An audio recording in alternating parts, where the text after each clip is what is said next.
Hello everyone. Today let's solve the problem number 300, longest increasing subsequence. So what the question states here, we are given an integer array nums. You can clearly see here we are given an integer array nums and we need to find the length of the longest strictly increasing subsequence. So we have to find the longest strictly increasing subsequence. That's what they have given here. So what is subsequence here? A subsequence is a sequence that can be derived from an array by deleting some or no elements without changing the order of the remaining elements. So that's what they have given here. So when I say this one, let's come to the example one. I'll explain this one clearly. So here you can clearly see they have explained here that the longest increasing subsequence here is 2, 3, 7 and 10. So here they have in this sequence 5 also come in the middle. You can clearly see here. So they either we can delete the element that comes in the sequence, or we can just go with the sequence. So we cannot change the sequence, means you cannot put the 5 somewhere, or you cannot put 10 somewhere, right? So that's what we cannot change the sequence at any cost. We can do only one thing. We can either remove the elements, or we don't have to remove any element. So that's what we just have to go with the sequence, or we can just remove the elements that comes within the sequence, right? So that's what I hope this is completely clear. So this is it for the question actually. So same thing goes with the example 2 as well, and here it will be 0 1 2 3, right? If you observe, it will be 0 1 2 and 3. So you can remove this one 0 and 3, and it will be 0 1 2 and 3, right? So here all the elements are same, so the longest increasing subsequence will be obviously 1 here in this case, right? So I hope this is completely clear. The question is completely clear. So let's initially discuss the approach step by step, and followed by the edge cases one by one, and then finally write the code and discuss the complexities of the code that we have written. Initially, as usual, let's discuss the approach first. So here we'll be making use of the dynamic programming to solve the problem, right? For this particular problem, we'll be making use of the dynamic programming. So I have considered the first example that they have given in the question. Same example, right? The output that we need to get here is 4. So let's discuss the approach step by step, right? So initial DP array. So when I say initial DP array, we have to initially what we have to do, we are initializing the DP array of size n. So we are initializing the DP array of size n. Just remember this one, where iterated value of the DP represents the uh, length of the longest increasing subsequence that is ending at the index I, right? So initially this one, initially every index has longest increasing subsequence of 1. So we can write in this way, right? Because every element alone is the subsequence here in this case initially, right? So we can just write the DP array in the form of this one, because we have 8 elements. If you see here, 1 2 3 4 5 6 7 8, so all the elements will be initially 1, right? So let's come to the step 2. We have to iterate and update the DP, right? Means we have to iterate through the array of elements. For each iterated value of the nums, we will check all the previous elements nums of j. Nothing but j is less than I or not. If nums of I here is greater than nums of j, then what we will do, we'll go with the this formula. Iterated value of the DP equals max of DP of I comma DP of j plus 1. Just we have to remember this one. We'll be going with this formula, right? So this is what we will be doing. So let's see this one step by step. So when I equals 1, nums of 1 is quite obviously 9 here. So I'll just come here, nums of 1, this one. So second index, so this will, I'll just write here index 5 6, this will be 7, right? It has to be 0. This one has to be 2 here, right? This is fine. This one 3, this one 4, this one 5, this has to be 6, and this has to be 7. This is fine. So here nums of 1 is nothing but 9, right? So here initially no valid j is found here. So here dp of 1, we will consider this one as 1 itself. Here nums of 2 is 2 here. If I come here, nums of 2 here is 2. This one we are considering. Nums of 1 9 we have considered. Nums of 2 is 2 here, right? So here no valid j is found is here also initially, right? So this one dp of 2 equals 1 here, right? So this is for when I equals 1 and 2. Let's go with I equals 3. Yeah, nums of 3 we have 5. Here we have nums of 3 here as 5, right? So I'll just come here. Yeah, nums of 3 equals 5 we have. So here in this case j equals 2, right? So nums of 2 will be, quite obviously it is 2 itself in this case. So this is valid. We are updating dp of 3 equals max of 1 comma dp of 2 plus 1. That is nothing but 2 here. You can just apply the same formula I have shown here. Max of dp of I plus dp of j plus 1. So we will get 2 in this case, right? So for I equals 3 we have got 2. So when I equals 4 we will check in the same way. So here nums of 4 is 3, and here in this case j equals 2 and nums of 2 is also 2 here in this case, right? So when we go with the formula we get, again the solution will be 2 in this case, right? So here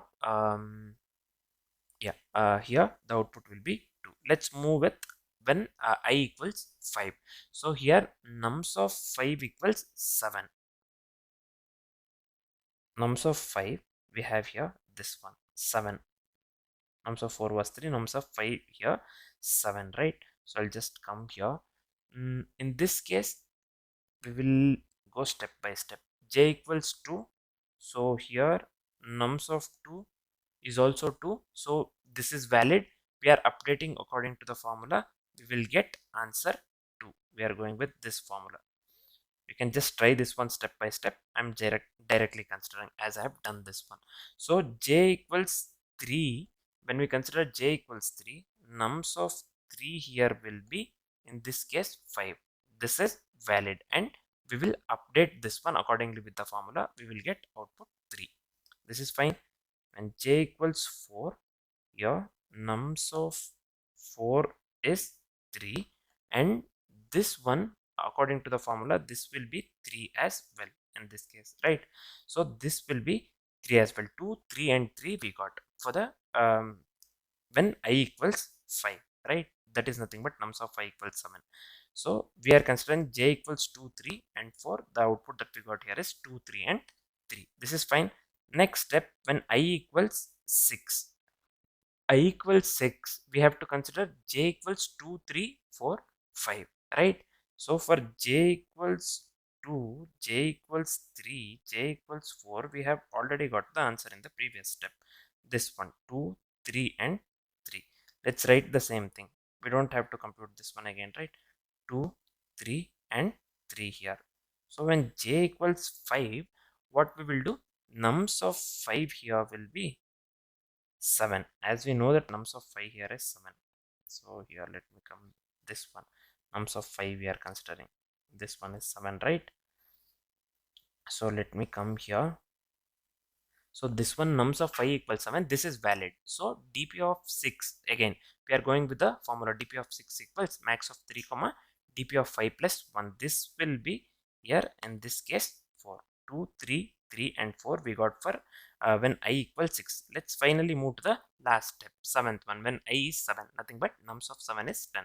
In this case, when I equals 7, we are considering for when j equals 2, j equals 3, j equals 4, j equals 5, j equals 6, j equals 7. Sorry, j equals 6. We are considering when I is 7, right? So and I'll just let me delete this one when j equals 6 still here. So this one 2 3 4 5 6. So for 2 3 4 5 we already have found out from the previous step 2 3 3 and 4 we can directly write this one 2 3 3 and 4 will be the solution. When j equals 6 this one nums of 6 will be 101. So this is invalid, right? So this is completely invalid. So what we will do, there is no update here, right? So the final DP array we got here is, in this case, the final DP array that we got here is 1, 1, 2, 2, 3, 4, 4. This is accordingly with the I, right? So this is for index 0, 1, 2, 3, 4, 5, and 6. 7 we have to get, right? Did I miss any number here? So yeah, this one has to be 111 initially. So all the steps we have seen here: 111, 111, 22, 3, 4, and 4. This has to be 7. Sorry. So let me do one thing here. Just give me a second. So let me delete this one entirely. So this is fine. The final array here will be 1, 1, 1, 2, 2, 3, 4, and 4. This one will be 1, 2.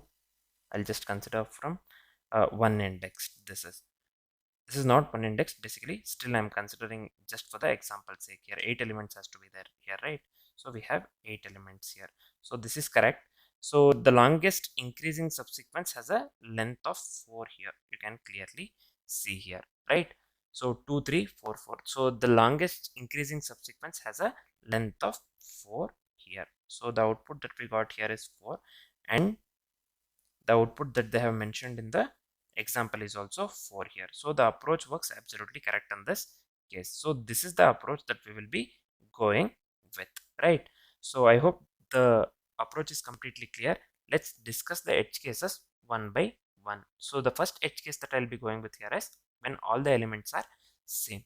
Here in this case, longest increasing subsequence will be 1 because all the elements are same. We have already seen this one in the example, right? Third example in the question. So already strictly increasing. Second one, this one, this is for the condition already strictly increasing. So here the longest increasing subsequence length will be 5. So you can just try out in the same way that I had shown for the example 1 in the approach, right? You can just try on this example just to understand the this one, right? Just to understand the this one edge case. So let's move on with the third edge case here, single element. So we have only one element here, 42 I have considered here.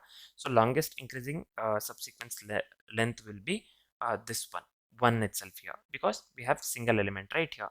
So this is one thing. The fourth edge case that I am going with here is decreasing order. You can clearly see 5, 4, 3, 2, 1 I have considered here.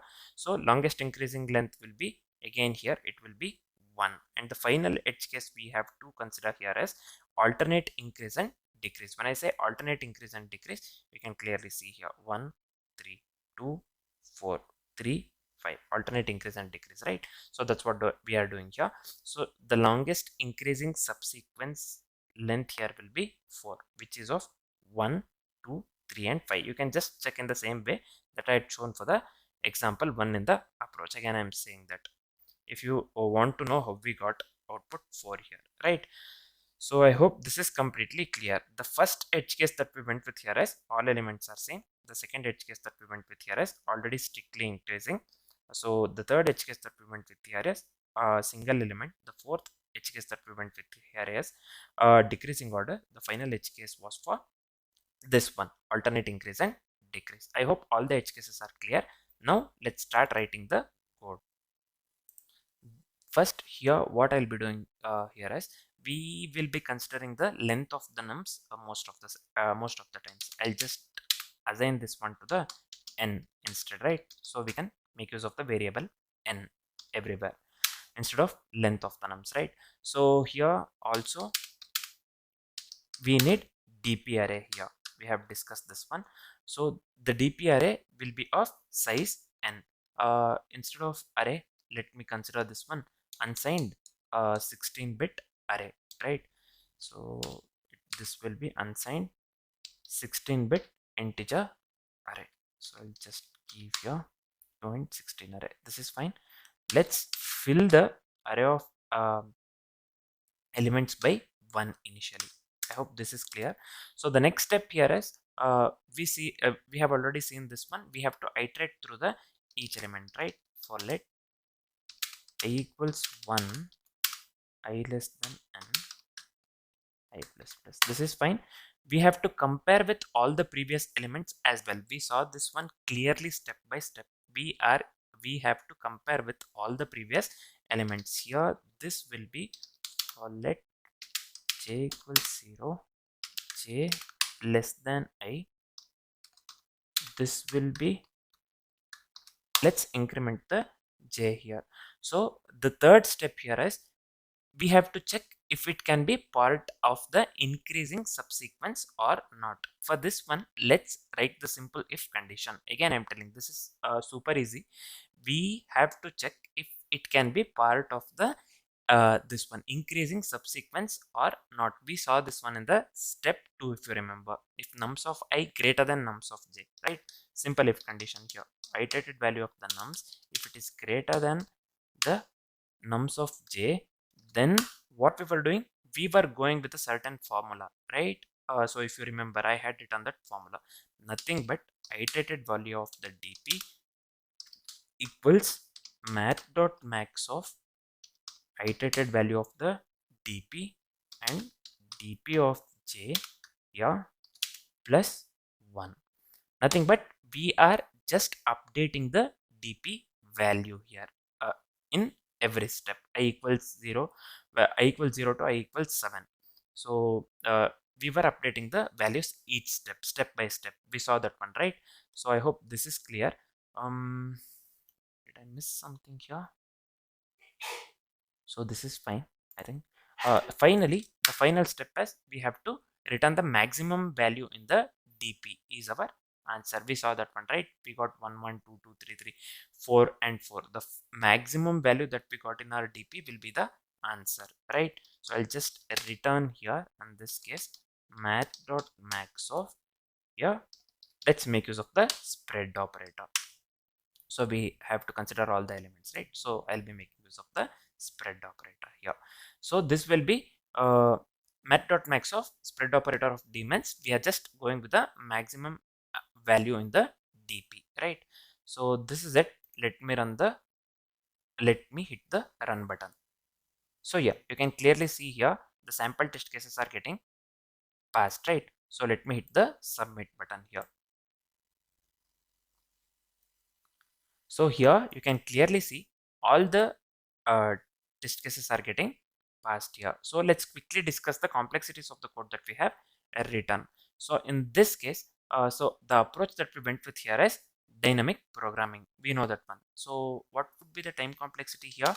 The overall time complexity would be because of n to the power of 2 or n square, because we are making use of the two nested loops here to iterate over the array. You can clearly see here we are making use of the two nested loops here that iterate over the array. We know this one, right? So what would be the space complexity here? Overall space complexity would be because n. Why? Because we are storing the dp array of size n. You can clearly see here, right? So this is easy. So overall time complexity would be big of n square and the space complexity would be big of n, right? So I hope this is clear. So I hope the solution that we have written, solution or the code that we have written is completely clear. For now, this is it. Thanks for watching, guys.